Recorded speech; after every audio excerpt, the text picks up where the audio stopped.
Thrive Summit, welcome to you. We have a special guest right now. And not only do we have a special guest, but my co-host interviewer is our special guest mom. So welcome to Arik Armstead and his lovely mom, Christa Armstead. Arik, we're so glad you're here, man. Thank you for taking the time. And if you don't mind, I want to give out your resume. All right, you could tell me what I say wrong, and then your mom's going to add like a little more to the resume, maybe a little childhood resume. A little secret sauce to it. That's right, that's right. So Arik was a standout player at Pleasant Grove High School in Elk Grove, California. He was one of the top recruiting prospects in the entire nation.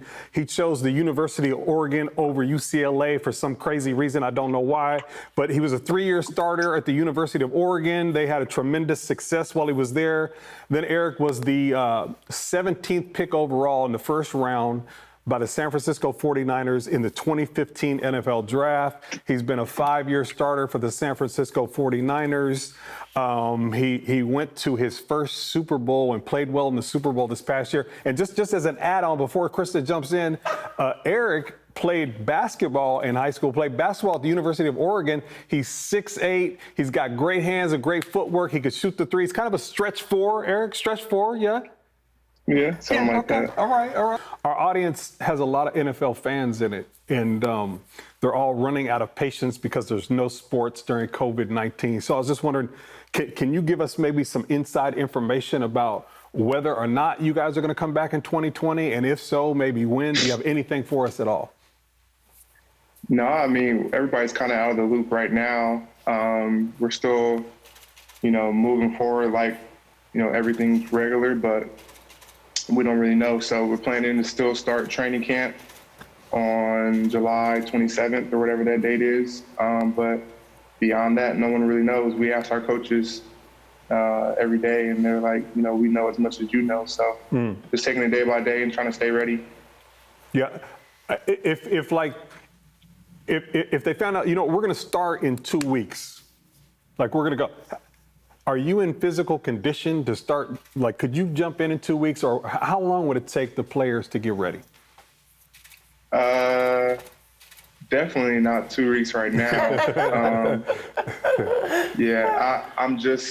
I've been training, but kind of my off-season plan is I start training super heavy, like 6 weeks before training camp. So that would put me like starting on the 15th, starting to train heavy. So, I still need those 6 weeks to prepare for training camp and do everything I need to do. Yep. Is that, son, because you've been having too many chocolate chip cookies in your off season? Your secret passion, your secret. I mean, you can't eat healthy all the time. That's right. You gotta have a little 80-20 rule. I wake up when Arik comes to visit recently. I wake up in the middle of the night, and there's this big, what is it, cookies and milk or something? What's that company you're ordering? DoorDash. Cookies and milk, yeah. Cookies and milk sent to the house. So. Yeah, Arik, you can't be on keto 365 days a year. You know what I'm saying? Right. Arik, you had a huge year last year individually. The 49ers obviously had a huge year in terms of their success going to the Super Bowl. Can you just tell us a little bit about how that ride felt last year for you? It was amazing, to go from 4-12 the year before and go to a Super Bowl.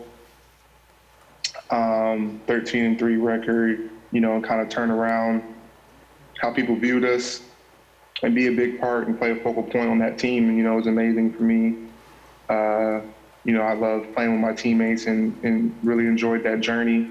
And, definitely trying to get back to the Super Bowl and win this time. So, whenever we are allowed to start that process all together, it's going to be great. Yep.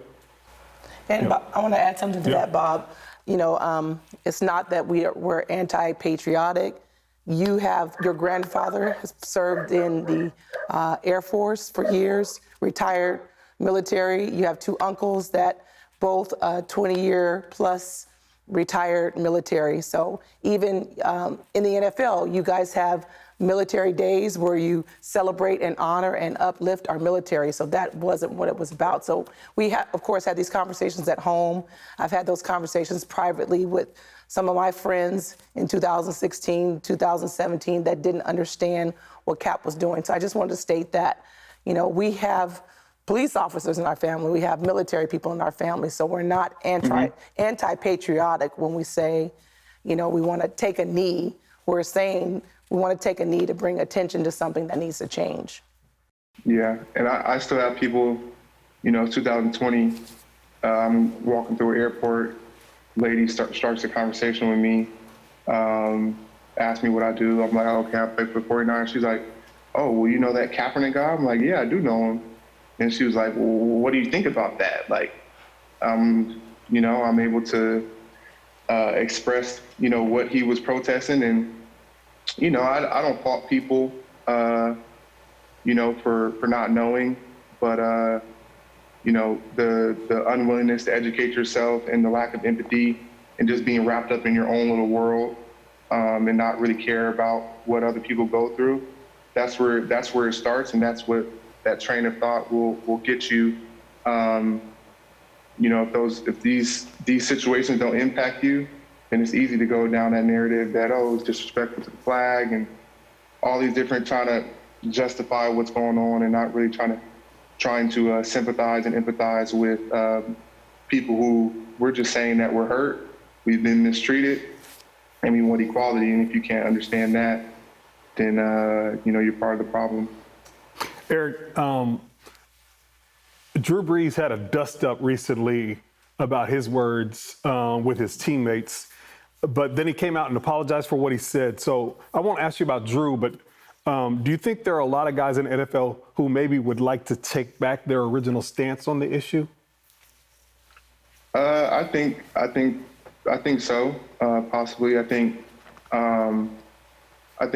people can get caught up and be selfish in some ways.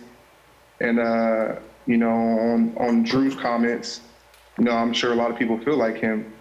And when they hear the national anthem, it's a sense of pride, and I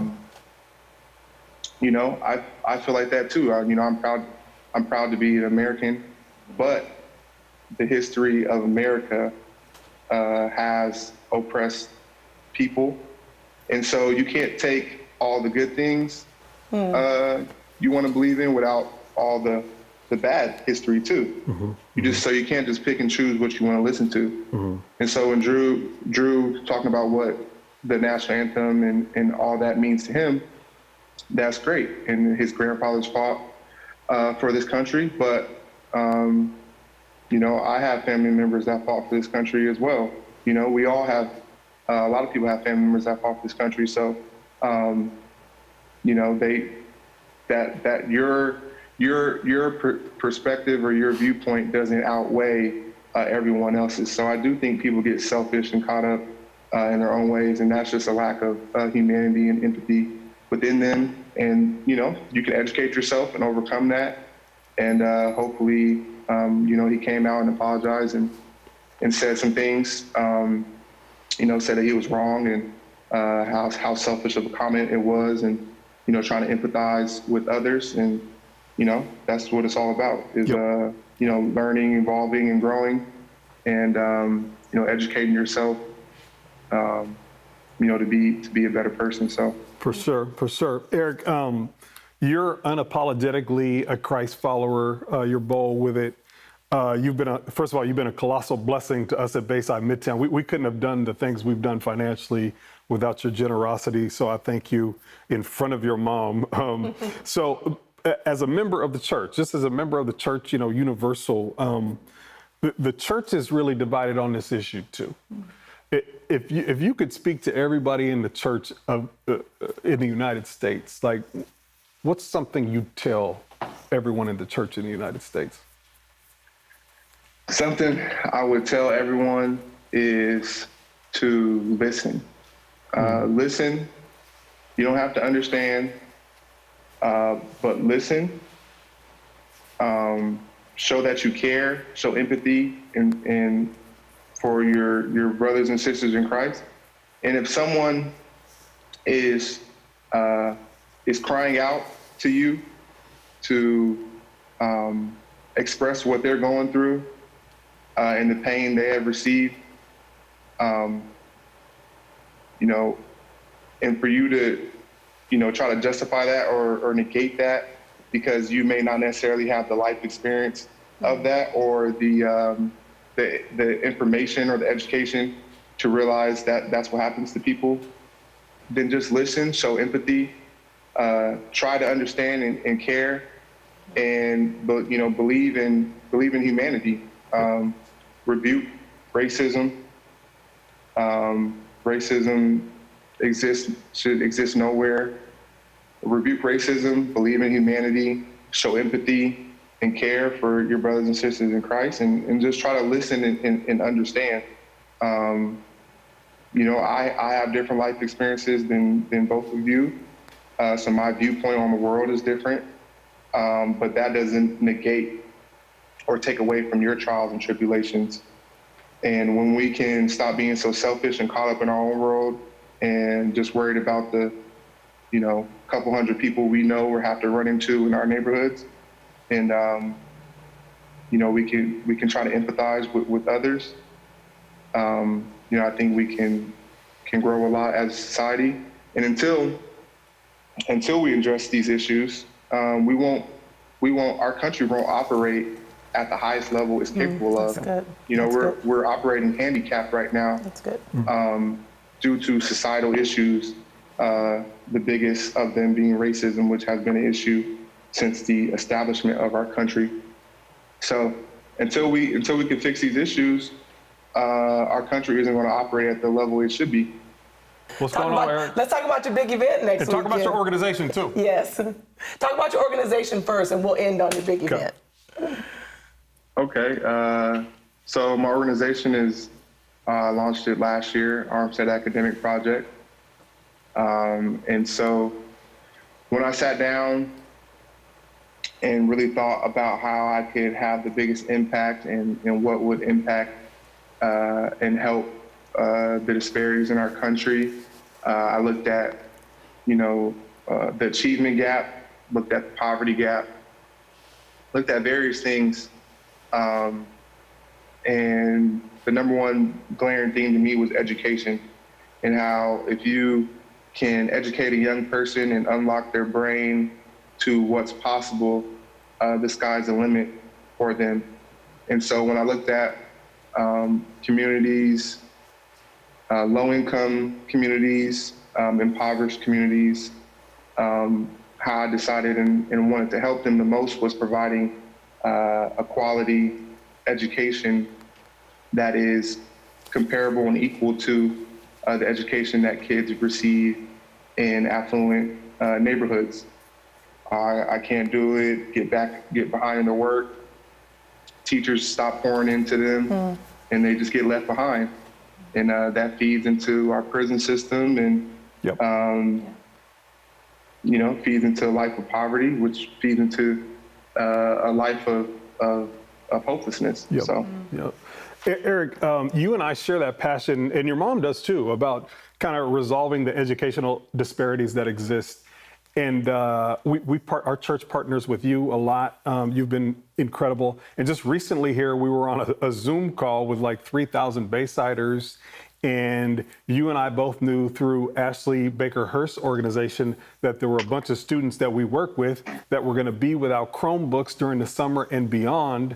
And so you started talking, Christa started talking. The next thing you know, you put up a little bit of money, and we raised more money. You want to tell them a little bit about that?